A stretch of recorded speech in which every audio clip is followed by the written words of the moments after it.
রাত পোহালেই শুরু টাইগারদের চ্যাম্পিয়ন্স ট্রফি মিশন, আর শুরুতেই ভারত পরীক্ষা। দুবাইয়ে টিম ইন্ডিয়ার বিপক্ষে কেমন হবে টাইগার একাদশ? সাবেক অধিনায়ক ও নির্বাচক হাবিবুল বাশার সুমনের চোখে তানজিদ তামিম ও সৌম্যই হবে পারফেক্ট ওপেনিং পেয়ার। পরামর্শ দিলেন 5 বোলার নিয়ে একাদশ সাজানোর। শুরু হয়ে গেছে চ্যাম্পিয়ন্স ট্রফির মাঠের লড়াই। উদ্বোধনী ম্যাচ করাচিতে হলেও হাইব্রিড মডেলের টুর্নামেন্টে বাংলাদেশ তাদের প্রথম ম্যাচ খেলবে দুবাইয়ে। ভারত পরীক্ষায় কেমন হবে টাইগারদের একাদশ?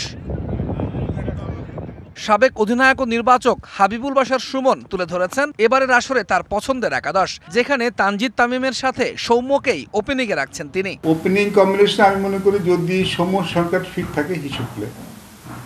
তানজিদ তামিম তো উইল অটোমেটিক চয়েস। পারভেজ ইমন আসলে সমস্যা যদি অসুস্থ থাকে, মানে ফিট না থাকে, তাহলে খেলতে পারবেন। টপ অর্ডারে অটোমেটিক চয়েস ক্যাপ্টেন শান্ত, তার সাথে সুমন রাখছেন তাওহিদ হৃদয়কে। এরপরই মুশফিক রিয়াদেই ভরসা রাখতে চান তিনি। ব্যাখ্যা করেছেন তার কারণটাও। মুশফিক মাহমুদুল্লাহ এই দুজন অবশ্যই খেলতে হবে, because All time Roma.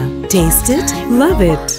Champions ট্রফিতে শুধুমাত্র স্কিল না, এক্সপিরিয়েন্সের দরকার হবে, এবং এই দুজন খেলার নাম বলছি তারা শুধু এক্সপিরিয়েন্স না, তারা কিন্তু খুব স্কিলফুল।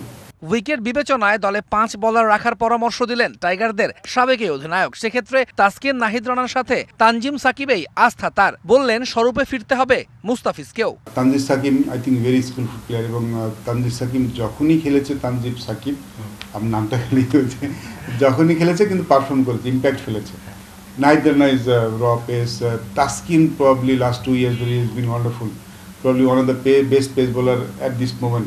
যতগুলো দেশ খেলছে, দলে থাকতে হলে এখন ভালো করতে হবে। It's not about only name, মানে মুস্তাফিজের পাস্ট পারফরমেন্স আমরা জানি। ভারতের বিপক্ষে দলের অটোমেটিক চয়েস মেহেদী হাসান মিরাজ, তার সাথে 4 পেসার কিংবা 3 পেসারের সাথে নাসুম অথবা রিশাদকে জেনুইন স্পিনার হিসেবে নিলে স্টার্টিং 11-এ দেখা যাবে না এরই মধ্যে সামর্থ্যের প্রমাণ রাখা জাকের আলী অনেককে। তবে টপ অর্ডারে হৃদয়কে ড্রপ করলে সুযোগ পেতে পারেন তিনি। তৌহিদুল ইসলাম, ডিবিসি নিউজ ডেস্ক।